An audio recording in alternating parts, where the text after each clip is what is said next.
अस्सलाम वालेकुम वरहमतुल्लाहि वबरकातुहू। अच्छा गिरफ्त के दोस्तों, ये अपना ग़ुलाम फरीद साहब ने भेजा था, एक पेशेंट है। अब ये नब्ज़ जैसे मैं सिखा रहा हूँ, ये देखें कि पहले ये 1 नंबर नब्ज़ है। अब इसकी 1 नंबर नब्ज़ तक जो है ना वो ये हरकत चल रही है। अब ये 2 नंबर को मैं देखूँगा, ये 2 नंबर आ गई, ये 2 नंबर को भी क्रॉस कर रही है। ठीक हो गया।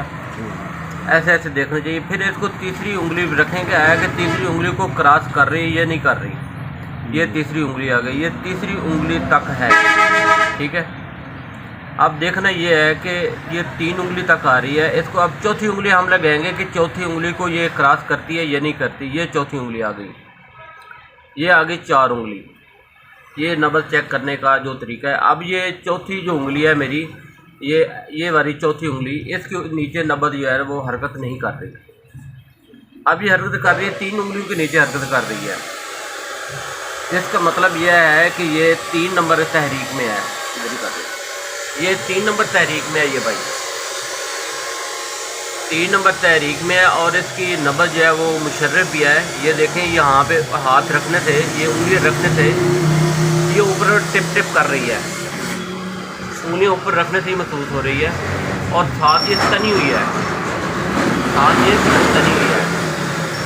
यानी कि तनी हुई से मुराद ये टाइट है, ये नब्ज़ तनी हुई नब्ज़ है। ठीक है।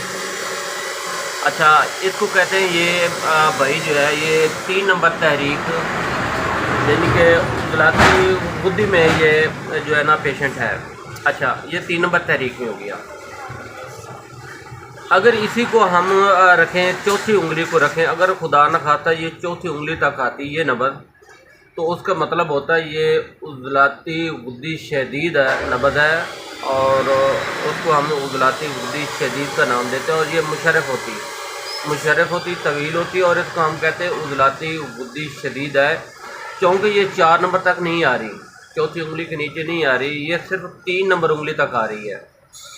तो जब 3 नंबर उंगली तक आती है तो इसका मतलब है, ये साथ तनी हुई भी है, इसका मतलब है कि इसके अंदर ये 3 नंबर तहरीक में है।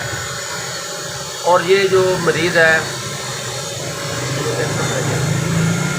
ये मरीज़ जो है इसको 3 नंबर तहरीक तक जो भाई ये चल रहा है, यानी कि खुश्क जो है ना वो गर्म मिजाज, इसका जो है ना वो मिजाज है। 3 नंबर तहरीक में उज़लाती बुद्धि तहरीक में ये बंदा मुब्तला है। अच्छा, देखना ये है कि ये भाई जिस जगह अगर 3 नंबर तक इस तहरीक है, चौथी उंगली के नीचे नहीं आ रही, अब इसकी जो है ना वो तशख़ीसी अलामत हमने देखनी है कि इसके हमें तशख़ीसी अलामत का कैसे पता चलेगा कि इसके अंदर कौन कौन सा प्रॉब्लम है। अच्छा भजन आपने फिर वो बोलते जाना है, शक्ल बेशक ना है, फिर बोलते जाना है। नंबर 1 जो तशख़ीसी अलामत इसकी आ रही हैं इसके हिसाब से कि ये जो कंधे हैं, ये दोनों कंधों में खिंचाव और कंधों में दर्द रहना, इसका मतलब ये हो गया। दूसरी इसकी अलामत ये आ रही है कि जो कमर है, कमर में ये कमर वाली साइड में कभी कभी इसका ये दर्द हो जाना।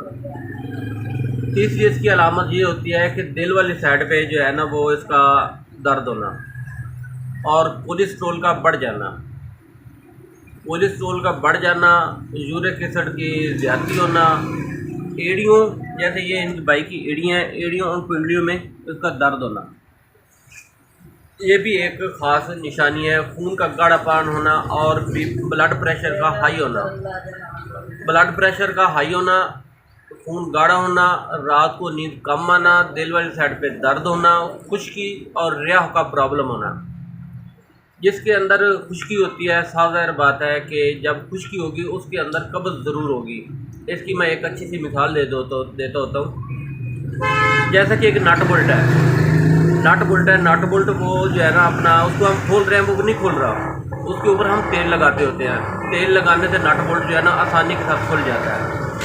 क्योंकि अब आंतों में अंदर जो है ना वो खुश्की है, उनके अंदर खुद बने हुए हैं, रिया का गलबा है, जिसकी वजह से बंदे को कब्ज़ का शिकार होता है। और इसको तोड़ने के लिए क्या है, हम तर चीज़ें देंगे, मसलन जैसे बादाम रोगन है, ऐसी चीज़ों को हम पिलाएंगे तो उसका जो है ना वो तरी आ जाएगी। जब तरी, जो भी तरी वाली खुराकें और तरी वाली ही इसकी अद्वियात देना पड़ेंगी।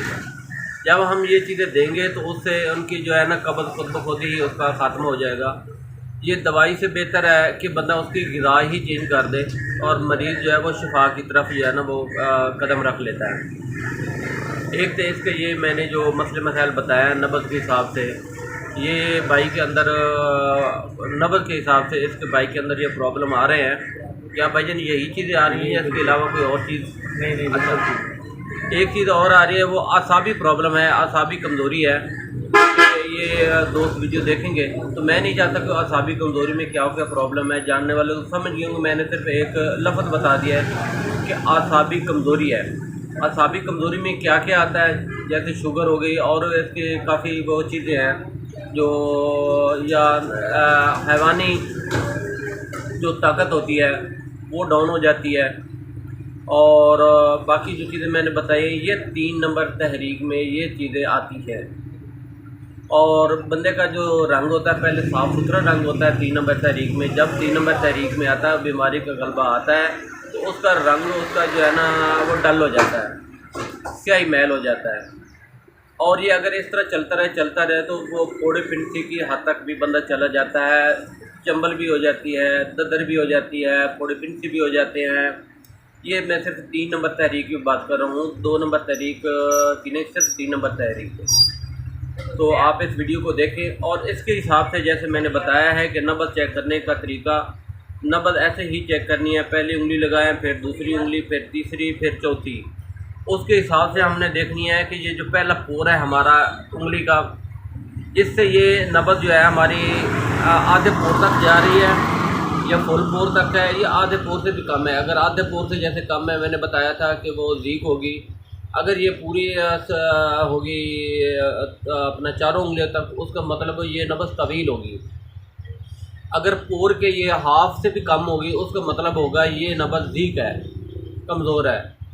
अगर यही नब्ज़ पोर से ज़्यादा चली जाती है, उसका मतलब है ये अरीज़ है, चौड़ी है। तो आप इसको तमाम दोस्त इसको ज़रूर याद करें। और ये जो मैंने इसके तशख़ीसी अलामात बताई हैं, इसमें बल्कि एक वो मैं भूल गया हूँ, इसमें नींद की कमी भी होती है। ऐसे मरीज़ को नींद बहुत कम आती है और हर वक्त सोचो विचार में रहता है, और ये भी कहता है कि मैं पता नहीं ठीक होऊंगा नहीं होऊंगा।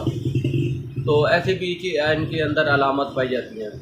तो आप ये तशख़ीसी अलामत जो हैं इसको अपने याद करें और इसके ऊपर आप अमल करें। और ऐसे ही पेशेंट को देखना है, ये इसलिए बनाइए ताकि जो मेरे स्टूडेंट्स हैं जो सीख रहे हैं, ताकि उनको नब्ज़ का सही पता चले कि नब्ज़ कैसे देखनी है। मरीज़ को देखते ही आप नब्ज़ बता दें, वो दवाई लेने पे खुद ही मजबूर हो जाएगा कि अगर नब्ज़ के ज़रिए उसने ये बता दिया है तो तशख़ीस और दवाई में कितना असर होगा। एक बात। दूसरी बात, अल्हम्दुलिल्लाह भाईजान ने आज से 3 दिन पहले वो एक साग खाया, 2 या 3 दिन पहले। तो नब्ज़ वो भी बता रही है कि 3 दिन पहले साग खाया। भाई ने नहीं मुझे बताया, लेकिन नब्ज़ के ज़रिए इसके ये भी तशख़ीस है कि इसने ये चीज़ ग़िज़ाएँ खाई हैं। 3 दिन तक नब्ज़ ये भी बता देती है कि इसने कौन कौन सी चीज़, कौन कौन सी अग़ज़िया खा के आया है और कौन सी खाई है 3 दिन पहले। इसको कहते हैं नब्ज़। और अगर आपको ये अच्छी लगी है तो आप दुआ में याद रखें और इस वीडियो को लाइक और शेयर ज़रूर करें। जज़ाकल्लाह खैरा।